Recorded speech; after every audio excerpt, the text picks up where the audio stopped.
Shri Shreyas school Hindi medium. चलिए अब हम पाठ 7 की शुरुआत करेंगे, जिसका नाम है शांति और अहिंसा का संगम। नियति टीवी देख रही थी।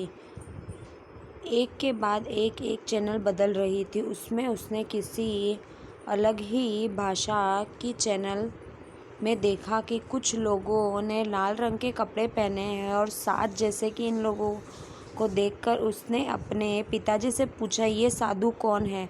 उनके पिताजी ने उत्तर दिया, ये साधु नागा के जाने माने हैं। ये बुद्ध धर्म में अनुयायी है। नियति को इस बारे में और अधिक जानने की इच्छा हुई। गणराज्यों के बारे में आप जान चुके हैं। आज के में लगभग 2500 वर्ष पहले बुद्ध धर्म की स्थापना हुई थी। गौतम बुद्ध के उपदेशों के आधार पर जिस धर्म की स्थापना हुई थी वह बुद्ध धर्म कहलाया। गौतम बुद्ध के बचपन का नाम सिद्धार्थ था।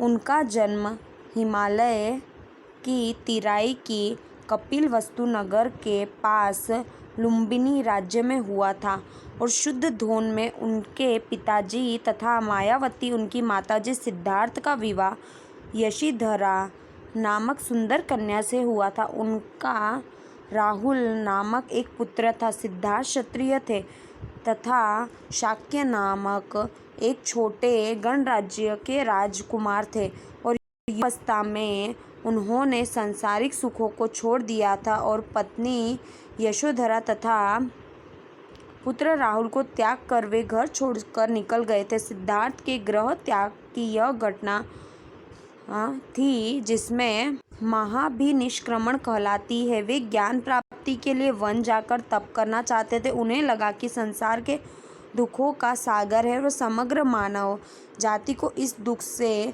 उभारना चाहते थे। यह समय एक ऐसा था कि जब उस समय के लोग जीवन में तेजी से परिवर्तन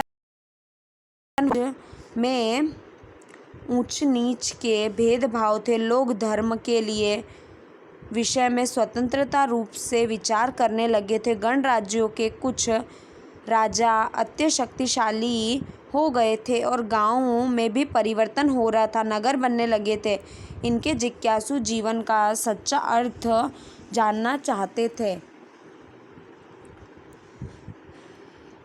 ऐसा समय में गौतम सत्य की खोज में अनेक स्थानों पर गए थे। उन्होंने अनेक विचारों से मिले थे, उनके साथ चर्चाएं की थी, योग का गहन अध्ययन किया था। उस समय परंपरा के अनुसार गौतम ने कठोर तप किया था, फिर भी उनके मन को शांति न मिली। अंत में बैशाख पूर्णिमा की रात्रि वे पीपल के वृक्ष के नीचे तप करने बैठे थे। तब उन्हें ज्ञान प्राप्त हुआ, तभी से वे बुद्ध कहलाए। उस समय उनकी उम्र 36 वर्ष थी। बिहार में स्थित यह स्थल आज भी बोधि गया, बुद्ध गया के रूप में जाना जाता है। वहाँ से उन्होंने सारनाथ गए थे और वहाँ उन्होंने पहली बार उपदेश दिया था, जिसमें उनकी 45 वर्ष तक उन्होंने अलग अलग स्थानों तक पैदल चलकर धर्म का उपदेश दिया। अंत में वैशाली के समीप 80 वर्ष की उम्र में कुशीनगर में उन्होंने निर्वाण प्राप्त किया था। बुद्ध का उपदेश गौतम बुद्ध के लोगों को सरल लोक सभा में उपदेश देते थे। इसके लिए उन्होंने प्रचलित लोक पाली का उपयोग करते और उपदेश समस्त मानव जाति के लिए कहते थे कि कोई ऊंचा नीचा नहीं है। जो कर्म करेगा उच्च तथा जो बुरे कर्म करेगा वो नीचा है। स्वयं भले मनुष्य बनो और दूसरों की भलाई करो। प्राणी मात्र पर दया करो। सदैव सकारात्मक करने के लिए और गुस्सा करने वाले विरुद्ध जो उसे गुस्सा नहीं करता वह महान है। और कभी भी किसी को नीचे नहीं समझना। धर्म तथा ज्ञान की शरण में जाओ। इस तरीके का उन्होंने उपदेश दिया था। वे कहते थे कि जीवन दुखों से भरा हुआ है। इच्छा तथा तृष्णा ही दुख का मूल कारण है। जो उसे प्राप्त कर लेता संतोष नहीं होता, ज़्यादा पाने की इच्छा होती है, वह तृष्णा है। अंत में उसका त्याग करो। और बुद्ध धर्म का भारत में प्रसार हुआ, साथ साथ और बाद में श्रीलंका, चीन, जापान जैसे देशों में भी फैलाव होने लगा। अब देखिए आगे, उपनिषद इस समय अथवा इससे पहले से ही अन्य विचारों के मत भी समाज में प्रवर्तित थे और वे भी यह समझने का प्रयत्न कर रहे थे कि आत्मा और ब्रह्म क्या है। उपनिषदों में इन्हीं विचारों को संकलित किया गया था और इन ग्रंथों को गुरु और शिष्य के बीच में संवादों का संकलन किया गया था। उसके माध्यम से विचारक धार्मिक उपदेश देने का कार्य करते थे, जिसमें गागी जैसी महिलाएं विचारों का भी उल्लेख मिलता था। उपनिषद के विचारों का विकास आदि शंकराचार्य नामक विचारक ने किया था। जैन धर्म 30 वर्ष की उम्र में जिन्होंने घर का त्याग किया और कठोर तप करने के बाद ज्ञान प्राप्त हुआ, ज्ञान का उपदेश के रूप में उपयोग किया गया, अहिंसा के मार्ग की ओर मोड़ लिया गया, तो वे थे वधर्ममान। बाद में वे महावीर स्वामी के रूप में प्रसिद्ध हुए थे। वधर्ममान का जन्म क्षत्रिय कुल में वर्तमान बिहार राज्य में हुआ था। उत्तर कुंडग्राम नामक एक उपनगर में हुआ था। उनके पिताजी का नाम सिद्धार्थ तथा माता का नाम त्रिशाला देवी था। उनकी पत्नी का नाम यशोदा तथा पुत्री प्रियदर्शना, और वे जैन धर्म में 24वें तीर्थकर माने जाते थे। महावीर स्वामी जैन धर्म के अत्यंत महत्वपूर्ण सुधारक के रूप में जाने जाते थे।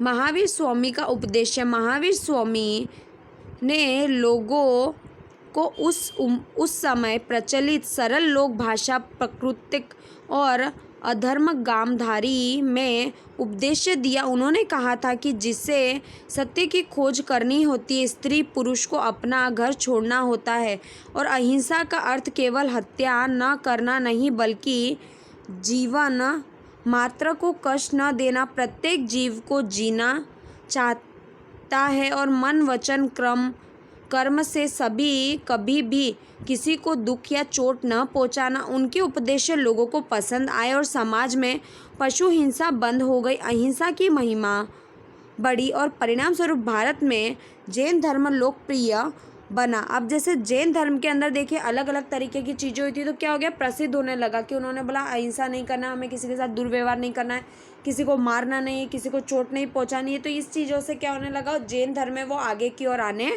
लगा। नाम में प्रसिद्ध हुए अनुयायियों को भोजन के लिए भिक्षा मांगकर सदा जीवन जीना तथा ईमानदार रहना और चोरी कभी भी न करना, ऐसे कठोर आदेश थे और ब्रह्मचर्य पालन अनिवार्य था। पुरुष का इस वस्त्र सहित सब कुछ त्याग देना पड़ता था और कुछ लोगों के लिए ऐसे कठोर नियमों का पालन करना संभव न था। तो भी बहुत से लोगों ने इन नए विचारों का स्वागत कर अपना घर छोड़ दिया।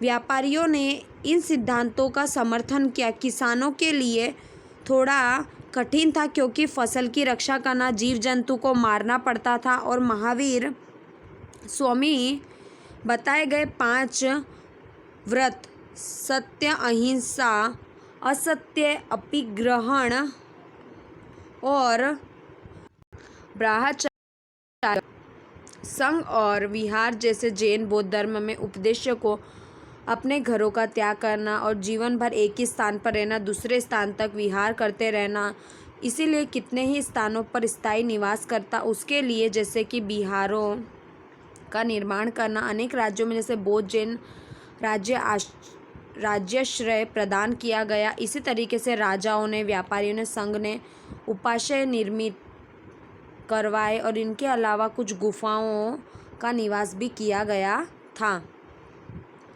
इस तरह आज भी 2500 वर्ष पूर्व गौतम बुद्ध, महावीर स्वामी के उपदेश दिए जाते हैं।